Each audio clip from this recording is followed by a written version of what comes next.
Hi, പുതിയൊരു വീഡിയോട്ട് സ്വാഗതം. ഇന്ന് വന്നിരിക്കുന്നത് ഡി എസ് എറേ ഭൂതകാലത്തിനും പ്രമേഹത്തിനും ശേഷം ഡയറക്ടർ രാഹുൽ സദാശിവൻ ഡയറക്ഷൻ ചെയ്യുന്ന സിനിമ. സ്റ്റാറിംഗ് എന്ന് പറഞ്ഞാൽ പ്രണവ് മോഹൻലാലാണ്. കുറേ സിനിമകൾ പുള്ളിയെ പറ്റി പറയുകയാണെങ്കിൽ ഇഷ്ടം പോലെ ഉണ്ട്. പുള്ളി ആദ്യത്തെ സിനിമ ആദ്യം തൊട്ട് ഇപ്പം വരെ ഡൈസ് ഇറേ വരെയുള്ള കാര്യങ്ങൾ ഞാൻ ഈ ഒരു വീഡിയോയിലൂടെ പറയാം. അപ്പം ടീസർ എങ്ങനെയുണ്ടെന്ന് വെച്ചാൽ പോളി സാധനം എനിക്ക് ഇഷ്ടപ്പെട്ടു. പക്ഷേ ഇതൊരു ഇമോഷണലും കൂടെ കണക്റ്റ് ആയിട്ട് എന്ന് വെച്ചാൽ ഒരു ഹൊറർ മൂഡ് ക്രിയേറ്റ് ഈ ഡയറക്ടറെ നിങ്ങൾക്ക് അറിയായിരിക്കും. ഭൂതകാലം ഞാൻ സാധാരണ ഹൊറർ പടങ്ങൾ ഞാനത് തിയേറ്ററിൽ വാച്ച് ചെയ്തതല്ല, എനിക്കൊന്ന് OTT ഇറങ്ങിയ പടമാണെന്ന് തോന്നുന്നു. ഞാൻ ഹൊറർ പടങ്ങൾ കാണാറുള്ളതെന്ന് പറഞ്ഞാൽ ഇപ്പം രാത്രിയിൽ ലൈറ്റ് അണച്ചിട്ടാണ് കാണാറുള്ളത്. അപ്പം അന്ന് ഈ ഒരു സിനിമ ഭൂതകാലം കണ്ട് നമ്മൾ ഞെട്ടുന്ന കുറച്ച് സീനുകളുണ്ട് അതിനകത്ത്. അത്യാവശ്യം പുള്ളിയെ നല്ല രീതിയിൽ കൈകാര്യം ചെയ്യും. അതിനകത്ത് BGM തന്നെ ആയാലും. അപ്പോൾ അത് അങ്ങനെ കണ്ട് ലൈറ്റ് ഇട്ട് നോക്കിയ ഒരാളാണ് ഞാൻ. ഈ ഒരു ഭൂതകാലം കണ്ട് അത്യാവശ്യം നല്ല രീതിയിൽ പഠിക്കാനും ഉള്ളൊരു പടമാണ്. രണ്ടാമത്തെ സിനിമ എന്ന് പറഞ്ഞാൽ പ്രമേയുഗം ഞാൻ തിയേറ്ററിൽ വാച്ച് ചെയ്തതാണ് ഫസ്റ്റ് ഷോ. അപ്പോൾ അതിനകത്തും ഞെട്ടാനുണ്ട്, പക്ഷേ ഇതിൻ്റെ അത്ര ഇല്ല. ഭൂതകാലത്തിൻ്റെ അത്ര ഞെട്ടാനൊന്നുമില്ല. ഇതിനകത്ത് പറഞ്ഞു വെച്ചേക്കുന്ന ഒരു തീമുണ്ട്, അതായത് ഒരു വീടിനകത്ത് ഉള്ളൊരു പ്രശ്നം. അപ്പോൾ ആ ഒരു പ്രശ്നത്തിനെ ബേസ് ചെയ്തായിരിക്കും മുന്നിലോട്ട് കഥ പോകുന്നത്. അപ്പോൾ നിങ്ങൾ ഇതുപോലെ പ്രമേയുഗം എടുത്താലും ഭൂതകാലം എടുത്താലും അതിനകത്തെ തീം ഏകദേശം ഒന്നാണ്. പിന്നെ ഈ കോഞ്ചറിങ് പോലൊക്കെ പ്രമേയുഗം എടുത്തിട്ടുണ്ട്.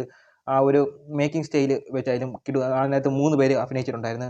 മമ്മൂക്കയും ഈ സിദ്ധാർത്ഥ് ഭരതൻ പിന്നെ അർജുൻ അശോകൻ. ഇവരുടെ പെർഫോമൻസ് ബേസിൽ ആ പടം നല്ല രീതിയിൽ വന്നിട്ടുണ്ട്. എനിക്ക് പക്ഷേ അത്യാവശ്യം ഭൂരിഭാഗം പേർക്കും അത് ഇഷ്ടപ്പെട്ടു. എനിക്ക് ചില രീതിയിൽ പേടിക്കാൻ ഒത്തിരി ഉണ്ടായിട്ടുണ്ടെന്ന് തോന്നുന്നു. എനിക്ക് അത്ര രീതിയിൽ എന്നിട്ട് മോശമാണെന്നല്ല, ഭൂതകാലത്തിന് അത്രയും ഒരു ഹൊററായിട്ട് അത് വന്നിട്ടില്ലായിരുന്നു.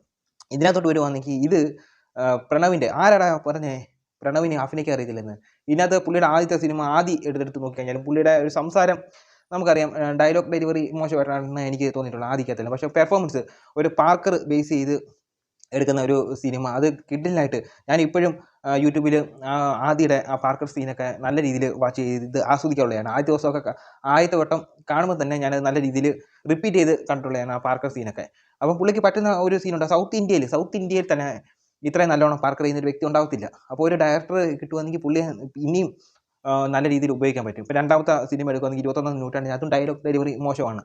പക്ഷേ അതിനകത്ത് ആക്ഷൻ സീനൊക്കെ ബേസിൽ ആ പടം നല്ലതാണ്. പുള്ളിയൊക്കെ നല്ലോണം യൂസ് ചെയ്യാൻ ഇനിയും ഉണ്ട്. അതിനുശേഷം വന്നെയാണ് ഇപ്പം അറബിക്കടലിൻ്റെ സിംഹം ഉള്ളത് പറയുവാണെങ്കിൽ ലാലേട്ടനെ കാണിക്കുന്നതിന് മുമ്പ് ഇപ്പോൾ ഒരു സിനിമ കാണുവാണെങ്കിൽ ഇപ്പം നമുക്കൊന്ന് സിനിമയിലൊന്ന് ഇറങ്ങിച്ചെല്ലണം, അതായത് കണക്റ്റ് ആവുന്ന ഒരു സാധനമുണ്ട്. ആ ഒരു കണക്റ്റ് ആയി കഴിഞ്ഞിട്ട് പിന്നെ പോകുന്നത് നമുക്കറിയത്തില്ല. എന്നെ വെച്ച് നോക്കുന്ന ഈ മഞ്ഞുമൽ ബോയ്സ് രണ്ടാമത്തെ ദിവസമാണ് ഈ മഞ്ഞുമൽ ബോയ്സ് കണ്ടത്. ഞാൻ 2-3 സീൻ കണ്ടു കഴിഞ്ഞ് ഞാൻ ആ പടത്തിൽ ഇറങ്ങിപ്പോയി. അതായത് നമ്മളെ അതുപോലെ ഒരു ഫ്രണ്ട്ഷിപ്പിൻ്റെ ഒരു കൂട്ടായ്മ എനിക്ക് ഉള്ളതാണ്, നമ്മുടെ വീടിന് അടുത്തൊക്കെ ഉള്ളത്. അപ്പോൾ അങ്ങനെ ഫ്രണ്ട്ഷിപ്പ് കൂട്ടായ്മ ഉള്ളവർക്ക് ഈ പടം കൂടുതൽ കണക്റ്റ് ആവും. അങ്ങനെ കണക്റ്റ് ചെയ്താണ് മഞ്ഞുമൽ ബോയ്സ്. ചില സിനിമകളൊക്കെ നമ്മളെ നല്ലോണം കണക്റ്റ് ആയിപ്പോൾ. അതുപോലെ എൻ്റെ ബെസ്റ്റ് പാർട്ട് ഈ അറബിക്കടലിൻ്റെ സിംഹം അറബിക്കടലിൻ്റെ സിംഹത്തിൽ വരുവാണെങ്കിൽ പ്രണവിൻ്റെ സീനാണ്. പ്രണവ് മറ്റേ പാറയുടെ അവിടുന്ന് ചാടി ലാലേട്ടനായി മാറുന്ന ഒരു സീനുണ്ട്. അതിന് മുമ്പ് വരെയുള്ള സീൻ പ്രണവിൻ നല്ല രീതിയിൽ എനിക്ക് ആ സിനിമ അവിടെ വെച്ച് പ്രണവിനെ കാണിച്ചിടം തൊട്ട് നമുക്ക് കണക്ഷനായി. അത് കഴിഞ്ഞിട്ട് ലാലേട്ടനെ കാണിച്ചപ്പോഴാണ് പടം വേറെ എങ്ങാണ്ടൊട്ടോ പോയി തുടങ്ങുന്നത്, കയ്യിൽ നിന്ന് മൊത്തം പോയി തുടങ്ങിയത്.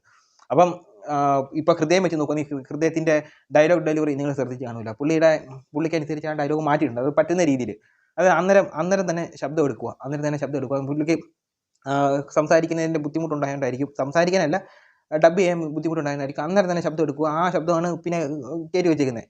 അപ്പോൾ അതേപോലെ ഇതിനകത്തും ഈ ഇപ്പോൾ ഡി എസ് ഇറേ എന്ന് പറയുന്ന ആ പടത്തിനകത്ത് ഇമോഷണലി കണക്റ്റ് ആക്കി വെക്കും. അതായത് ഹൊറർ മൂഡി കണക്റ്റ് ആക്കി വെച്ച് കഴിഞ്ഞാൽ ഇത് പുള്ളിയുടെ സ്ഥിരം ശൈലി തന്നെയാണ്. അതിനകത്ത് കണക്റ്റ് ആക്കി ഈ പടം വേറെ ലെവലിൽ പോകും. മേക്കിംഗ് കൊണ്ടായാലും എല്ലാം കൊണ്ടും വേറെ ലെവലിൽ പോകും. എനിക്കതാണ് കൊണ്ടുപോയത് കിടിലൻ ടീസർ. പിന്നെ രാഹുൽ സദാശിവനോട് പറയാനുള്ളതെന്ന് പറഞ്ഞാൽ ഈ ജോണറൊക്കെ ഒന്ന് മാറ്റി പിടിക്കണം, ഒരേ രീതിയിൽ ഒന്ന് പരീക്ഷിച്ച് നോക്കാം, ഇനി വേറെ പടങ്ങൾ എടുക്കാൻ നോക്കണം. പ്രണവിൻ്റെ നല്ലൊരു പെർഫോമൻസിന് വേണ്ടി ഞാനും വെയിറ്റിംഗ് ആണ്. എനിക്ക് ഈ ടീസർ നല്ല രീതിയിൽ ഇഷ്ടപ്പെട്ടു. അപ്പോൾ ഇത്രയേ ഉള്ളൂ. അടുത്തൊരു വീഡിയോ ഇട്ട് വരുന്നവരെ ബൈ.